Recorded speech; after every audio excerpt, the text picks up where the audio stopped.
Okay. Hi, my name is Ethan. I'm a 18-year-old university student from Ottawa, Ontario. I go to Carleton University and I'm majoring in political science with a minor in journalism. Yeah, so I have a visual impairment that was caused by a genetic hereditary condition called Leber's hereditary optic neuropathy, or LHON for short. No need to remember the big long name, it's kind of pointless. But that condition essentially caused my optic nerves to deteriorate and die. And that's the nerve that connects your eyeball to your brain. So my eyeballs work totally fine, they look fine, I don't have that blind haze over them. But they don't submit the signal properly to my brain. Like my brain ends up getting this fuzzy, warped signal. So I have no central vision at all. It's all just a gray, hazy mass. I like to describe it as if you take your two fists and you put them up to your nose. I can't see anywhere where my fists are covering, but I could see all of the outside bits up to like 3 feet away. So I can count fingers like over here. So that started to occur at 14. So up until the age of 14, I could see perfectly fine. 20/20 vision, didn't even need glasses or anything like that. But around 14, I was starting grade 9, and I was sitting in class one day, and randomly I'm writing notes, and I look up, and I noticed that the board looked a little hazy and a little out of focus. So I did the stereotypical, like, cover one eye, cover the other eye, play with your vision to see if you have a problem. And I noticed that my right eye had a little fuzzy spot in the center. And that worried me to the extent that it would worry any other 14-year-old, like, oh, I probably need glasses. And then it led me down this trail of progressively getting worse and worse over the coming months, and ended up where I'm at now, where I'm legally blind and need a lot of accommodations to get through life.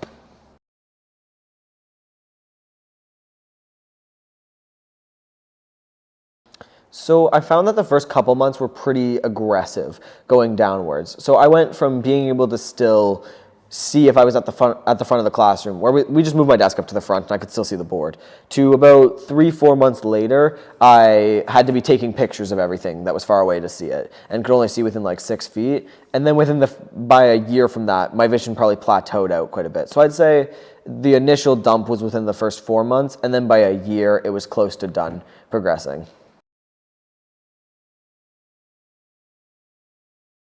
Yeah, it was definitely a scary process. It happened really quickly. So I know it sounds kind of weird, but it happened so quickly that I almost didn't have time to like process it and recognize it in the moment.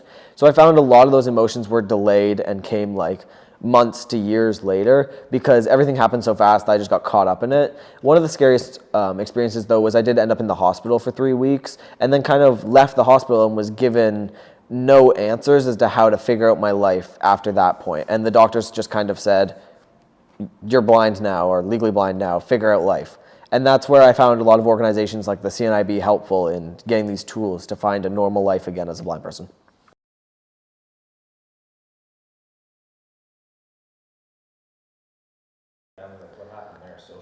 Yeah, that's a really interesting one actually, is you don't tend to think about how much that would affect you, but you almost experience such an aggressive amount of like emotional and personal growth during that period that other people don't recognize you in the same way because you're not really the same person.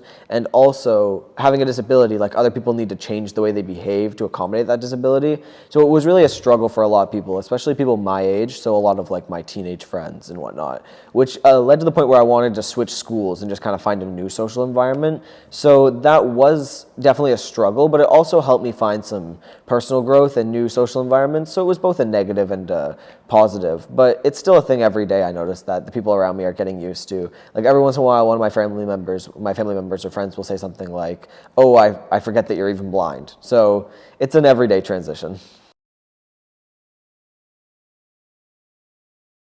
Yeah, it's definitely super beneficial in that way and produced a lot of growth. And it's something that I've talked about in a lot of speaking endeavors that I've done about this post-traumatic growth and this idea that I actually benefited a lot from going blind and gaining a disability, and that's something that I might have enjoyed rather than having disdain for. And all that growth comes from like this aggressive maturity that I had to gain because you grow up so fast having to think about all these things rather than just, oh, what party am I going to? What social interaction am I caring about next? Which is what most teenagers think about. So it was definitely positive, like emotional growth, but also, as I was mentioning, there's these few little things where it's like I grew up really fast, which feels weird, but you know, it's definitely It was a good thing in my life. Like it let me gain that maturity that I feel like I needed for a lot of other interactions, like gaining a guide dog. It feels like taking care of a toddler sometimes. So gaining that emotional maturity from going blind at 14 really helped me be a better guide dog handler or student, etc. Okay, so I actually became interested in looking at guide dogs by working through the process of using a white cane. So most blind people who can't see enough to navigate utilize white canes. So it's like you swing the cane around in front of you, it hits off of things, you use the tactile information to navigate. And to use a white cane properly, you have to go through a lot of orienteering and mobility training. And that's done through a professional. There's lots of organizations that offer it. And it was originally that professional who taught me orienteering and mobility, who directed me towards guide dogs because I seemed like a really responsible individual and I showed a lot of interest in it. But I guess I became interested in getting a guide dog because of the idea of if I was to be navigating out in public and utilizing a mobility aid, that meant that everyone had to see the fact that I was blind. I couldn't use it as like this invisible disability anymore.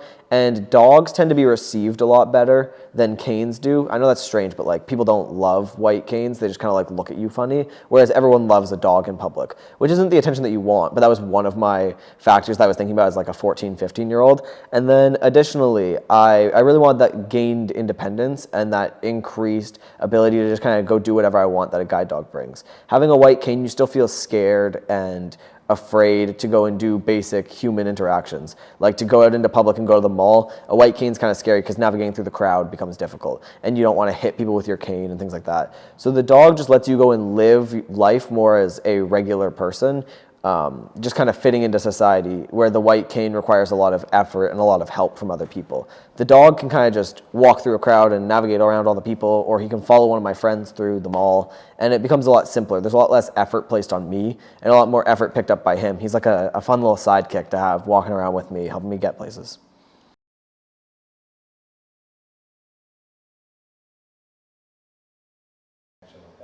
Yeah, so that's a really great point. A lot of people see guide dogs and they only ever see them in harness when they're working out in public, right? And they think like, I've even heard some people say like guide dogs are animal cruelty. Like you shouldn't be making the dog work like that. They should be having fun. And it's kind of the same thing as like any other human being. Like he gets fulfillment out of his job in the same way that a person, whenever they go to work, gets fulfillment out of it. Like it's kind of the meaning in his life, but he still has downtime, recreational time. Like when I'm not out doing things, he's at home just hanging out off harness. When the dog's on harness, he's in work mode. You can tell that he's very focused and on the task.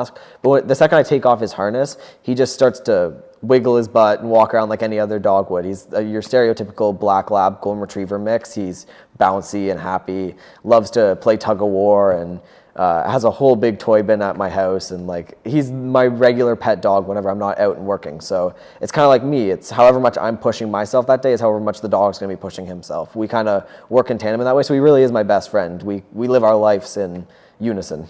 It's a really good way to have a dog, because also like every regular person wants their dog to come with them everywhere. So I do kind of get a lot of jealousy from people being like, I wish I could bring my dog to work, or I wish I could bring my dog to school. Like he's so obsessed with me that if I do leave him at home, because there's certain opportunities where he can't go out and work.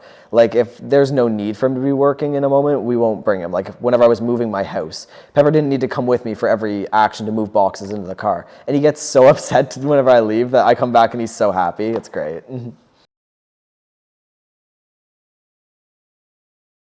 The process to getting a guide dog is actually really interesting. It normally starts with your orienteering and mobility instructor, as I was talking about, and they end up helping you make sure that you're ready for the process, because you can't just come in knowing nothing about navigation. So I had to learn how to use the white cane really well, and then I did all the application papers. And it's like university or college. You prepare yourself for the process, and then you apply to as many schools as possible and see who's going to respond with an offer. So I got a couple of offers for guide dogs, and the school that I ended up choosing was the CNIBI Guide Dogs. That's the school that we're working on fundraising with right now. So I think the CNIBI Guide Dogs is the best school, at least here in Canada, partly because they source really, really high quality dogs from a breedery in Australia that's world renowned for breeding specifically guide dogs. So Pepper comes from an excellent line of dogs that has produced dozens and dozens of high trained service dogs. So that's an immediate benefit, is the good genetics, because genetics are everything in service dogs. The secondary thing is that they train their dogs to an excellently high standard. They have trainers from around the world that have worked with other really high quality guide dog schools. So for only a 2-3-year-old organization, they have some of the highest quality dogs in that regard. As well, they give you a lot of financial incentives to choose the CNIB because they pay for so many more of your expenses than other schools. They make the process of owning a guide dog almost completely free. Pepper's food and his vet bills and all of his medications are all covered by the CNIB, whereas if I had chosen another guide dog organization, I would have to be picking up a lot of those expenses, which inhibits a lot of visually impaired or blind individuals from getting a guide dog. Because in the visual impaired and blind community, we face a lot of discrimination with employment and a lot of unemployment because of that. So upwards of 75, 77% of blind people are unemployed and thus don't have the funds to pay for guide dog vet bills or guide dog food bills. And the CNIB really helps with that because they believe that anyone should have the opportunity to gain that independence and mobility of having a guide dog regardless of their financial abilities, which makes them the best school in my opinion. Yeah, so as I was talking about, one of the best advantages to the CNIB Guide Dog School is those financial incentives of the fact that as a broke university student, I can afford to have a guide dog. I don't have to worry about those vet bills, those food bills, causing me to have no money at the end of the month for food for myself. So I really want to give the opportunity to other blind and visually impaired individuals to see the increased freedom, the companionship, the just general better quality of life that having a guide dog in your life brings. And I want to help the CNIB make that mission possible through the fundraising and the donations and the volunteer work that we're doing right now for the Pup Crawl. And I think if any of you are interested in donating, you can help do the same and help make a blind person's life better with a guide dog. I've even noticed my own personal struggles with getting denied access to public places because of the guide dog. So Pepper and I one time were waiting for a taxi cab, and the first taxi cab driver drove right past us, canceled, so they sent another one. That person drove right past us and canceled as well because they don't want to have dogs in their cars, whereas Pepper should be allowed to go wherever I go. That's what the law states. So one of the things that the CNIBI Guide Dogs wants to work towards is making sure that we educate people on guide dogs, how well behaved they are, and their potential to be in public spaces without causing an issue so that blind people don't get denied access and discriminated against like that, because we should get to live the same quality of life as everyone else and use the same mobility aids that we are deserving of and need, like the guide dogs. So I know everyone really loves dogs, but I want to give you 3 tips on letting Pepper and other guide dogs work properly in public. So they need to be able to focus when they're wearing their harness and working, and focus on making sure that us blind people are getting where we're going. So he needs to be able to see where he's going, which means that you can't be looking at him and making eye contact, because then he's going to want to look at you instead of where he's going.